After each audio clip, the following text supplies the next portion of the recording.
ابن انشا، لکھنے کا مسئلہ کیسے حل ہو، آج کیا لکھا جائے. یہ مسئلہ ایسا ہی ٹیڑھا اور دشوار ہے جیسے یہ کہ آج کیا پکایا جائے. ہم نے اپنے دوستوں کے گھروں میں اس بات پر فساد ہوتے دیکھا ہے. ہوتا یہ ہے کہ میاں سے بیوی صبح ضرور پوچھتی ہے سبزی والا کھڑا ہے آج کیا پکایا جائے. میاں نہایت استغنا سے جواب دیتے ہیں جو جی چاہے لے لو. لیکن جب دوپہر کو میاں کے سامنے کھانا آتا ہے تو جلا اٹھتے ہیں روزانہ بینگن روزانہ بینگن. مجھے کیا سمجھا ہے تم نے. بیوی پوچھتی ہیں آلو لے لوں پھر. قبض کرتا ہے. گوبھی بادی ہے، چقندر میٹھے ہوتے ہیں، کریلے کڑوے ہوتے ہیں، شلجم میں کوئی کشمیری ہوں. دال بیگم مارے ڈالتی ہو، تم جانتی ہو مجھے پہلے ہی سے گیس کی شکایت ہے. اچھا تو خالی گوشت پکائے لیتی ہوں. نا بابا تمہیں معلوم نہیں خالی گوشت فاسد خون پیدا کرتا ہے. کوئی سبزی تو ہونی چاہیے. آخر کون سی سبزی لوں بیوی پوچھتی ہیں. کہہ تو دیا جو جی چاہے لے لو. اور اس کے بعد میاں اخبار میں ضرورت رشتہ کے کالم میں منہمک ہو جاتی ہیں. تو پھر آج کیا لکھا جائے. ہم ان لوگوں میں سے نہیں جن کے لیے مضمون لکھنا بائیں ہاتھ کا کھیل ہے. پہلی بات تو یہ ہے کہ ہم بائیں ہاتھ سے کوئی کام کر ہی نہیں سکتے.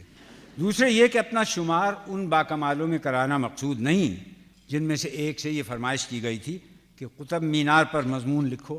وہ فوراً کھٹ کھٹ مینار کی سیڑھیاں چڑھ گیا اور اوپر سے چیخ کر پوچھنے لگا کس موضوع پر لکھوں. بچپن میں جب ہم سے گھوڑے پر مضمون لکھنے کو کہا گیا تھا تو ہم نے بھی اسی طرح حکم کی تعمیل کی. لیکن خرابی یہ ہے کہ گھوڑا قطب مینار نہیں ہے، جانور ہے، ہلتا بہت ہے. کتنا بھی سنبھل کر بیٹھو قلم رپٹ جاتا ہے. ہمیں اپنے ان محترم اور بزرگ افسانہ نویس پر ہمیشہ رشک آیا جو فرماتے ہیں کہ میں ریڈیو کا فرمائشی پروگرام سن کر افسانہ لکھتا ہوں.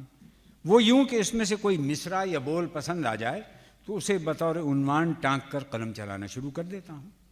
ہم نے ان کے نئے پرانے افسانوں کا ایک مجموعہ نکال کے دیکھا. فہرست مضمون کچھ یوں چلتی تھی. نمبر 1 اس دل کے ٹکڑے ہزار ہوئے. نمبر 2 میرا کوئی نہیں ہے تیرے سوا. نمبر 3 یہ شام کی تنہائیاں. نمبر 4 پریتم آن ملو. نمبر 5 لال دوپٹہ ململ کا. نمبر 6 جب پیار کیا تو ڈرنا کیا. ان کی بات اور ہے، وہ ہماری طرح معمولی ادیب نہیں بلکہ مصور جذبات ہیں اور پبلشروں میں ان کی کتابوں کی اتنی مانگ ہے کہ بالعموم 2-4 کتابیں ایک ساتھ شروع کرتے ہیں. کمروں میں چاروں کونوں میں ایک ایک میز بچھی ہے اور ہر ایک پر ایک کاپی، قلم دوات، سیاہی چوس وغیرہ دھرا ہے. طبیعت میں گرمی آئی تو ناول فاتح دمشق والی میز پر جا بیٹھے، اور اگر رومان انگیز ٹھنڈی ٹھنڈی ہوا چل رہی ہو تو بیمار محبت والی میز پر چلے گئے. ایک میز پر انہوں نے ایک تحقیقی کتاب شروع کر رکھی ہے، اہل قرطاجنہ کا فلسفہ مابعد الطبیعات، اور ایک پر رہنمائے مرغی خانہ، کیونکہ موصوف ریٹائر ہونے سے پہلے سرکاری مرغی خانے کے انچارج تھے. یہ سارا کارخانہ بڑی خوش اسلوبی سے چل رہا ہے. ایک بار ذرا سی گڑبڑ ہوئی کہ ناول مارکہ ہلال و صلیب میں ایک مقام یوں آتا ہے صلاح الدین ایوبی نے تلوار اٹھا کر مجاہدوں سے خطاب کیا کہ بہادرو آج زندگی اور موت کا سوال ہے. یاد رکھو جب مرغی کے چوزے 1 ہفتے کے ہو جائیں تو ان کو روزانہ کنگنی کا چوگا دینا ضروری ہے.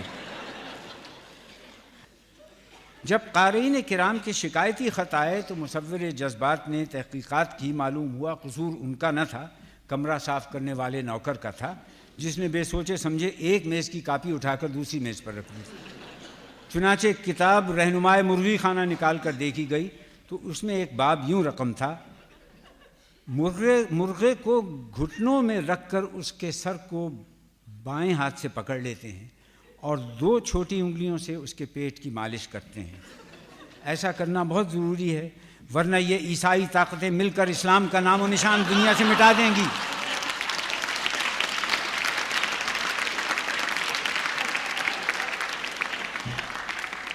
بہرحال ہماری مجبوری یہ ہے کہ ہم گراموفون یا ریڈیو کی مدد سے نہیں لکھ سکتے. اس کا مطلب یہ نہیں کہ ریڈیو سراسر بیکار چیز ہے. ہم تو حیران ہیں کہ جب ریڈیو پاکستان اور ریڈیو سیلان وغیرہ نہیں تھے اور فرمائشی پروگرام نہ ہوتے تھے تو لوگ اپنے بچوں کے نام کیسے رکھتے تھے.